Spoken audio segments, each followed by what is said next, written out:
Good afternoon friends. তো দেখুন এটা আমি বানাচ্ছিলাম ইডলি, ভেজিটেবল ইডলি। তো আমার ছেলের টিফিনের রেসিপিতে আমি দিচ্ছিলাম, সকালবেলায় আজ বানিয়েছিলাম। তো ভাবলাম যে তোমাদের সাথেও শেয়ার করে দিই। তো দেখো এখানে আমি টমেটো এমনি ভেজিটেবল ছাড়াও হয়, তাই আমি সেদিনকে ভেজিটেবল দিয়ে বানিয়েছিলাম। তাহলে এটাতে কি হয়, বাচ্চাদের একটা ভেজিটেবল গেলে ভেজিটেবলটাও খাওয়া হলো, আবার হেলদিকে হেলদি তো অবশ্যই ইডলি মানে। তো এটা আমি কিন্তু ইডলি সুজির ইডলি বানিয়েছিলাম, ঠিক আছে, ইনস্ট্যান্ট যেটা ইডলি সেটা। আর আমার ভার্সনই বানিয়েছিলাম। না অনেকে আবার তখন তোমরা বলতে পারো, সেজন্য আমি বলে দিলাম যে এইভাবে হয় না ওইভাবে। তো এর ভেতর দেখো তোমরা চাইলে গাজরও অ্যাড করতে পারো, আমি গাজরটা অ্যাড করিনি। এখানে আমি ক্যাপসিকাম টমেটো দিয়ে বানিয়েছিলাম। আর আমার একটু ঠান্ডা লেগেছে না, তো ডোন্ট মাইন্ড, সেজন্য গলাটা এরম লাগতে পারে তোমাদেরকে। তো দেখো প্রথমে সব কিছু কাট করে নিয়েছি।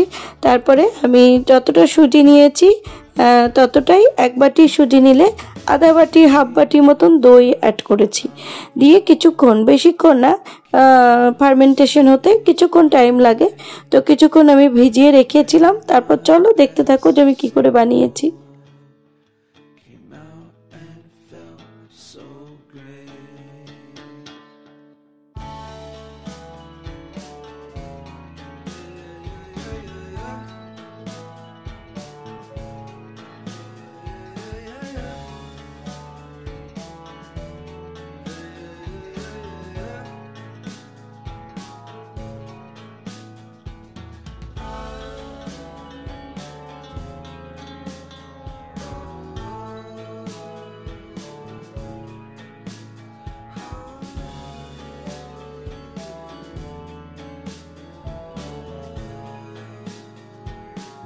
তো দেখো এখানে আমি কুকারটাতে অল্প সামান্য জল দিয়েছিলাম, যতটা তোমাদের ছোট বাটি যেরকম নিচ্ছই, যে আমি বাটিটা নিচ্ছি যে সাইজটা, তার থেকে একদম অল্প মানে জল হাফ, দেখো কতটা জল দিয়েছি দেখতে পাচ্ছ তোমরা।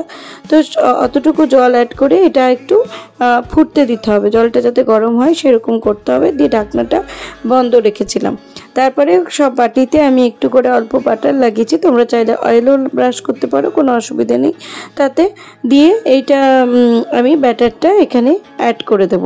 দিয়ে আমি এটা খুব জোর 15 মিনিটস থেকে দেখব, একটা টুথপিক বা চামচের সাহায্যে বা টুথপিকেই ভালো হয়, যে দেখবো যে হয়েছে কিনা 15 মিনিটস পর। আর মাঝে মাঝে চেক করতে থাকতে হবে যাতে পুড়ে টুড়ে না যায়, সেই জন্য। আর পুড়ে তো যায় না, কারণ মিডিয়াম আঁচে রাখবে না, লো টু মিডিয়াম আছে। আমি এটা ইন্ডাকশানে করছিলাম। তো খুব সুন্দর হয়, আর এটা একটা হেলদি রেসিপি তো বটেই। তো দেখো এবার আমি যেটা করছিলাম, এটা বেকিং সোডা নিয়েছিলাম। হ্যাঁ, তোমরা চাইলে একটা যে ইনোর স্যাশেস হয় না, সেটাও অ্যাড করতে পারো। আমি এখানে বেকিং সোডাই দিয়েছিলাম, কারণ অত সকালবেলায় তখন আমি ইনোটা কিছুতেই খুঁজে পাচ্ছিলামও না। আর বেকিং সোডাতেও হয়ে যায়, কোনো অসুবিধে হয় না।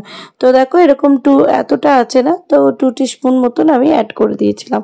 দিয়ে তার উপরে ওপর থেকে একটু জল অ্যাড করে দিতে হবে, দিয়ে ব্যাস দিয়ে দিতে হবে। তো দেখো এভাবে আমি বানিয়েছিলাম, আর খেতে তো দুর্দান্ত হয়েছিল। তোমরা সেটা আগে দেখতে পাবে। তো চলো দেখ।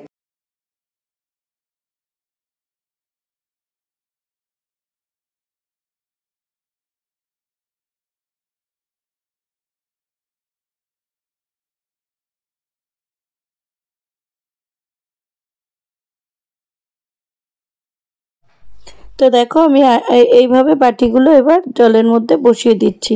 আর জল অল্প দিতে হবে, কেন কি এই যে জলটা আমার একটু বেশি পরিমাণ হয়ে গেছিলো। আবার আমি জলটা কমিয়ে রেখে তখন ঠিক করে দিয়েছি, কেন কি জলটা যদি উপর অব্দি এসে যায় না, তাহলে ফোটার সময় কি হবে, বাটির ভেতরে জলটা এসে যেতে পারে। সেই জন্যই জলটা অল্প দিতে হবে। আর মাঝে মাঝে চেকও করতে হবে যে তলাটা যাতে কুকারে না পুড়ে যায়, বা যে জায়গাটায় করছো সেটা পুড়ে না যায়, ঠিক আছে। তো সেই জন্য আমি এইভাবেই করেছিলাম। তো দেখো, চলো দেখতে থাকো।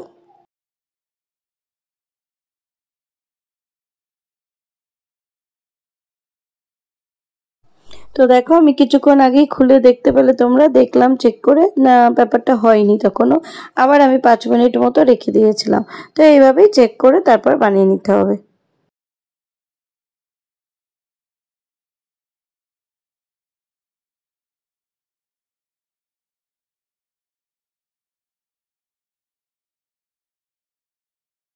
তো দেখো ফাইনালি এখন ইডলিটা রেডি হয়ে গেছিলো। আর সঙ্গে সঙ্গে সবসময় তোমরা এটা খেয়াল রাখবে যে গরম গরম বাটি থেকেই তুলবে না। কিছুক্ষণ এই যে আমি দেখো এরকমভাবে রেখেছিলাম সাইডে, তারপরে আমি চাকুর সাহায্যে, ছুরির সাহায্যে এরকম সাইড থেকে এরকম নাইফের সাহায্যে মানে বা চামচও হতে পারে, সাইডটা একটুখানি এরকম ঘুরিয়ে নিতে হবে। দিয়ে এটা দেখো কি সুন্দর উঠে যাবে। তো এটা আর একটা করতে দিয়েছি, তাই দেখাচ্ছি তোমাদেরকে। তো দেখো খুব সুন্দর হয়েছিল। তো তোমরাও এভাবে বানিয়ে একবার দেখতে পারো, যারা বানাও তাদের জন্য তো বলছি না। তার মাঝখানে দেখো আমাদের চা, আমার হাজব্যান্ড আর আমার জন্য আমি এখানে চাও বসিয়ে নিয়েছিলাম, তো সেটাও একটু ক্লিপ তোমাদের জন্য নিয়েছি, সেটাই শেয়ার করলাম। তো চলো, কারণ চা ছাড়া তো একদম ইডলি জমবেই না। আমাদের জন্য অবশ্যই, যারা চা খাও না তাদের জন্য বলছি না। তো চলো দেখতে থাকো।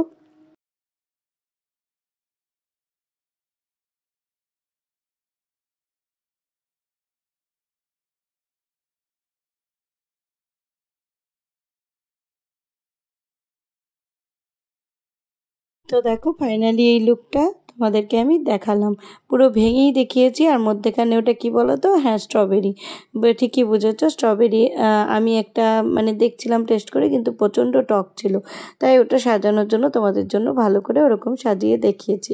তো দেখো ইডলিটা দেখিয়ে নিশ্চয়ই বুঝতে পারছো যে বলে দেওয়ার অপেক্ষা রাখে না, কত সফট আর কত সুন্দর হয়েছিল।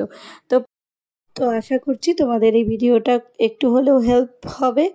আর যদি আমার চ্যানেলটা, এই রেসিপিগুলো তোমাদের ভালো লেগে একটুও থাকে, তো প্লিজ তোমরা আমার চ্যানেলটাকে সাপোর্ট করো। তোমাদের সাপোর্ট ছাড়া তো, এর আগেও বলেছি এখনও বলছি, একটুও এগোনো পসিবল না। তো প্লিজ আমাকে সাপোর্ট করো, আমার চ্যানেলটা সাবস্ক্রাইব করে আমার পাশে থেকো। তো আজকের মতো টাটা।